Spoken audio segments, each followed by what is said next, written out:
Today we're going to look at the next Mission US game. Mission US is a series of online games designed to immerse young people in American history. Mission US allows students to take on the identity of a particular young person in the past. Through this character, they're meeting people and making decisions that are changing the character's relationships, job prospects, and ultimate outcome.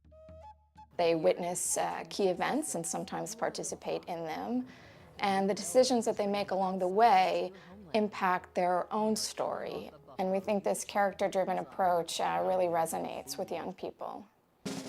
The first 3 missions span 100 years of history, putting students in the shoes of a 1770 Boston apprentice, a teenage girl who escaped slavery in 1850, and a young Cheyenne boy experiencing westward expansion in the 1860s. Little Fox, come. There is a problem.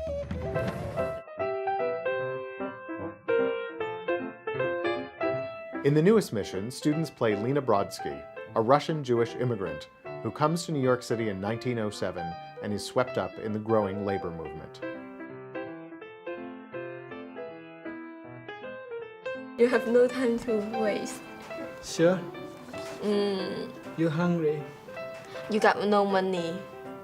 We are grateful to have received a Fast Track Small Business Innovation Research Award from the Institute of Education Sciences. This will let us expand the Mission US series and offer our content on a tablet platform. You know, with students that are diverse learners and have diverse backgrounds, you need to be a little bit unorthodox and find different resources and different avenues for the students to really get into the material. When I found Mission US, it just changed my approach, and it changed a lot of the students' interest level and ability to participate and get into the material. After 7 days at sea, I was exhausted. The rocking of the ship made it hard to keep down what little food I ate. It's really interesting that they give Lena an accent, because here, like, when you talk to people and they see that you have an accent, they know that you're an immigrant, you're not born here. So they start treating you different. I see Mission US as a jumping off point for all students. Some of them are very visual learners, some can't read very well, and by playing the games from the beginning to the end, everyone is able to get something out of the game. They're able to bring something to our conversations, they're able to bring something to our class that probably from a textbook they would miss. Most of us are here because we're looking for a better life, not because we were forced off our land. But as she was in the game, she was forced off by the Tsar from Russia, and so that kind of makes an impact on her present life as well. Mission US games are really designed as a launch pad for teachers and students to do a deep dive into the history, content, and skills of each game. What allows them to do this is a really rich and varied set of classroom materials. Teachers can take what they need and adapt it for their students. On the back of your paper is your first diary entry as Lena. The website provides a variety of activities to accompany each part of the game, including review questions, document-based activities, vocabulary activities, and writing prompts. By going deep into the content, students are gaining critical comprehension, writing, and analytical skills they need for mandated assessments. I don't see Mission US as a supplement to my curriculum. I use it as the crux of my curriculum, where everything branches off of the game. Well, Lena talked about discrimination in her country, right? And like how Jewish people were killed by the Russians. But I'm just wondering, do you guys think she's gonna face discrimination also in New York City? The answer is probably yes. Because even today, there's some people still like discrimination. They still have discrimination on others. I see the game as a way just to provide exactly what a textbook would provide, but in a more interesting and a more well-rounded way. I like the game because it's like you're under the skin of that person and you're living those memories and within the person. So taking decisions, depending on the decisions you make, the consequences of those decisions you made then will affect the game.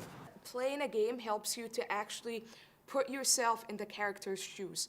You walk around, you know how that person lived, you know, like your actions, you're responsible for your actions, and you get to see the reactions, how people would react to you, what would happen as a result. So it's very important. A textbook doesn't do that. A textbook doesn't help you to relate to other people's experiences. We've studied Mission US in over 75 middle school classrooms across the country, and students have consistently performed better in tests of historical knowledge and historical thinking skills when they use the game in curriculum, in comparison to peers in non-game classrooms. We see an improvement difference of 10 to 15%, which is pretty impressive for this kind of work.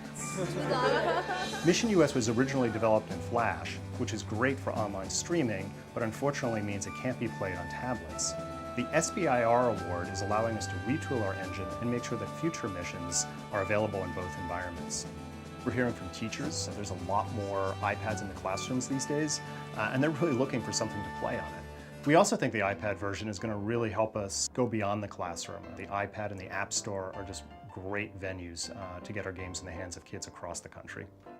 But more importantly for us, in our early prototyping sessions, we're seeing kids collaborating in ways that they don't when they're playing on laptops. In our research under the SBIR grant, we're finding that a prototype tablet version of the game really helps enhance the active learning elements in the Mission US classroom. Students using the tablet often turn to share and compare where they are in the game with a peer. And that kind of collaboration and sharing is something we really didn't see so much in the other classrooms. I don't know, like, it seems like sing is not a good skill, Yeah. you know. I don't think she could sing because like the language. She didn't know how to speak English very well. So I would choose I would good at numbers. So which one do you want to choose? I think I can see it. It's good because, you know, we're close to, from what I know from history, we're close to the industrialization era. Okay. So even though they were going in different places and doing different things on their iPads, they still were working with each other and negotiating with each other and bouncing ideas off of each other. The second thing the award is going to let us do is expand the series into new areas of American history. So for the 5th mission, we'll be visiting the Great Depression, where the player will take the roles of a young brother and sister trying to support their family. It'll all come together when we use our new technology and our new content to simultaneously launch Mission 5 online and on the tablet. By bringing Mission US content to multiple platforms, we'll both expand our reach and give students opportunities to engage more deeply with American history. I think that the depth that I provide my students and that Mission US can provide students truly allows students to become a part of the history and really understand and enjoy studying the history. And I feel like they want to know more. For a teacher, you can't hope for better than that.